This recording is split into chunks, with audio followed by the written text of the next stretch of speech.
Breaking news just in the last hour. Christine Blasey Ford's attorney making an 11th hour desperation play with the Senate Judiciary Committee. Just moments ago, she asked for yet another day for Dr. Ford to consider the committee's offer for her to testify this coming Wednesday. The response coming in just before 10 p.m. Eastern deadline tonight. Joining us now with reaction is John Yoo, former general counsel to the Senate Judiciary Committee. Former U.S. Attorney David Katz is with us, along with former federal prosecutor John Lauro. Let's start with John Lauro. John, for a lot of us who've been watching this over the last few days, we've been concerned about moving the goalposts. Yes. I believe the testimony was supposed to be on Monday, not Wednesday. Right. But so she was supposed to respond about appearing on Monday. I think they're negotiating about Wednesday. But nevertheless, the goalposts keep moving. It's a smart lawyer, I think, representing this accuser because she's pushing it into the last minute to get her client as much time, leeway as she can. But at what point does the committee's patience run thin here? I think they're just about there. She has to either put up or shut up. How much preparation time does she need to tell the truth? That's the question. I mean, she's been dealing with lawyers for weeks, if not months now. It's time for her to face the music. She's made a very serious accusation, and it's now the moment of truth comes. She has to face questioning. She has to be asked the tough questions, and she can't escape it. If she refuses to testify, then the bottom line is that he's going to be confirmed and this thing is over. But there's a legal expression for what her lawyer is doing, and that's jerking around. You know, every time they reach a point where there's an agreement, then all of a sudden, you know, as you say, the goalposts move, and that's just inappropriate. David, I know there are very strong feelings about this case on both sides. A lot of Democrats think that she wouldn't come forward unless this happened, and even though she doesn't remember key details, that's okay. If this has to go on another 2 or 3 weeks, so be it. But it's interesting to note how this is proceeding as a legal matter at the same time, because even though it's not a legal setting, a courtroom, one would think that making a demand that you have to speak after Brett Kavanaugh is a little rich. Don't you think at this point, since she's the one making the accusation? Well, it's not a court of law, but it certainly makes sense that the accusation has to come first and that the person being accused gets to hear exactly what the accusation is and then respond to it. Some of her other demands, I do think, make some sense that, not having all these cameras, not having all of these things that, high officials are used to, but she's not used to that. And she's just going to tell her side of the story. And I kind of agree with, I guess it's Kellyanne Conway, who said that, she should be accommodated. And giving her one more day is accommodating her. She shouldn't be attacked. And I think Republicans would have a Pyrrhic victory, wouldn't they, if they ended up losing the House and Senate because they mistreated her instead of giving her one more day and hearing everyone's side of the story. Of course, I think they should also hear Mark Judge's side of the story because, when you're a prosecutor, as I was, you always say, there's one more witness they could have called. Why didn't they call him? The defense has the power of subpoena. Let them call Mark Judge if Mark Judge is so important. But, here, the Democrats don't have the power to call Mark Judge. Well, the Democrats don't have the power to call him. Actually, David, that's not true. What the Democrats could have done, and John, you can react to this, what the Democrats could have done, they could have gone out and done their own investigation. They could have interviewed Mark Judge. They could have interviewed Patrick Smythe. They could have gotten actually quite a bit done in the last 72, 96 hours or so. But instead, what the Democrats are doing is they're going on TV talking about how Kavanaugh is a sexual predator, someone that I've known for 28 years or so. John, I know you've known him for a long time. Your reaction to this latest demand by the accuser's legal team? Laura, you actually put your finger on it when you said this isn't actually a courtroom. This is not a criminal trial. This is the Senate performing its constitutional job to give advice and consent. It is a political process and a legal process, but it's not a criminal trial. The Senate doesn't need the FBI to conduct a criminal investigation.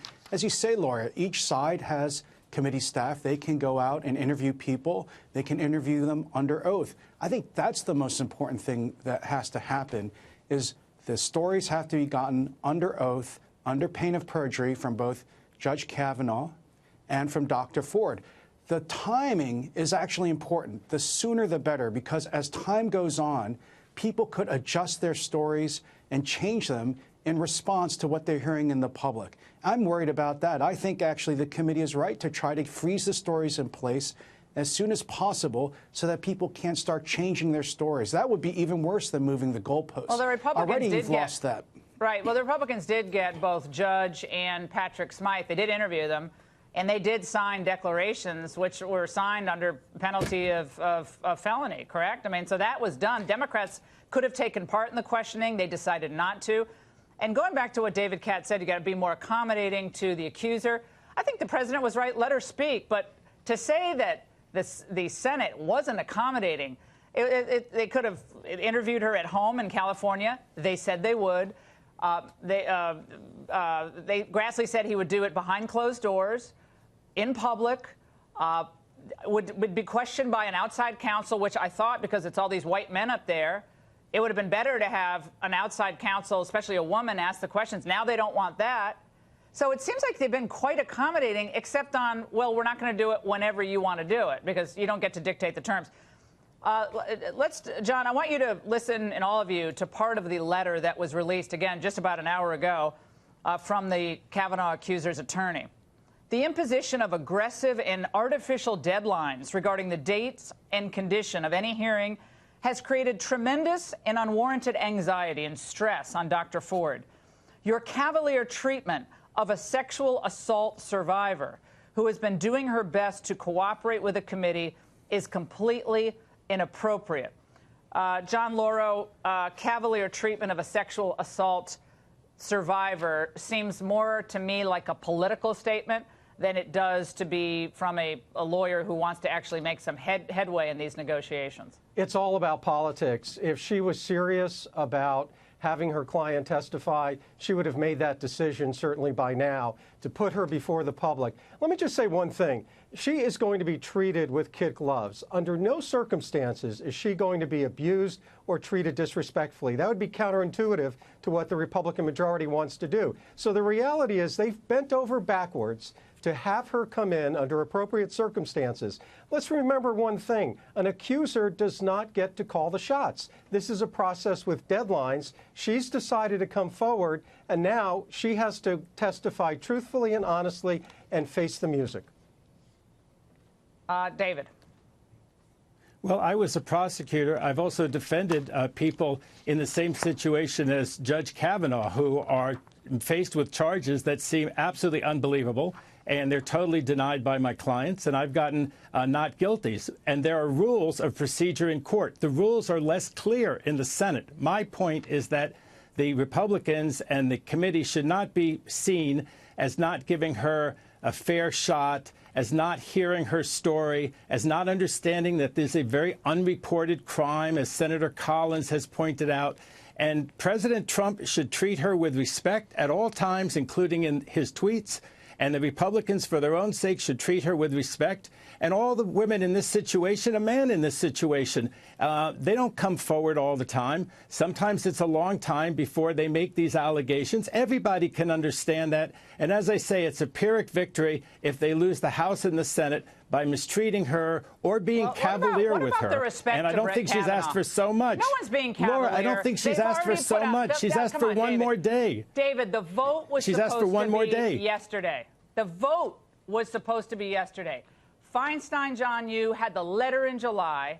The Democrats, Seidman, Randy Seidman, I think, was already plotting about how to derail Kavanaugh, the same person who's now advising the legal team on overall, process and PR. This has turned into a political cudgel to be used both against Kavanaugh, the Republicans, Donald Trump, all the way to the midterm elections. That might sound cynical, but I've been in Washington for 30 years, and Brett Kavanaugh is getting no respect, in my view, in this process. He's not being respected too well himself. John. Laura, I agree with you.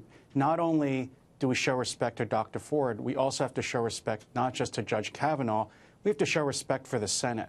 What's gone on here, I think, is that the Senate has been manipulated, that these charges were held back until the very last minute, even after the hearings were over. And so what the Senate has to do is make sure it does its constitutional job. This is not about a forum for airing grievances. The Senate has to find out the truth. There's no forensic evidence anymore. The only thing that's left is the witness testimony.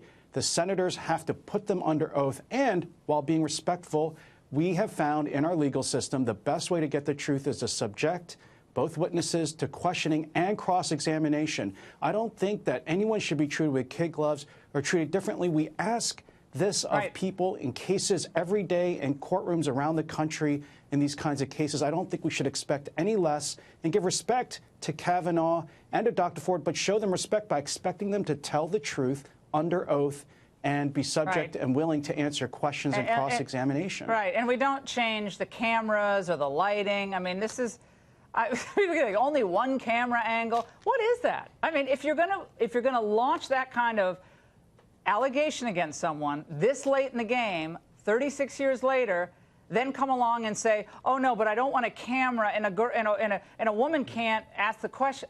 To me, that's just I don't know. Laura, I don't like the feel of any of that.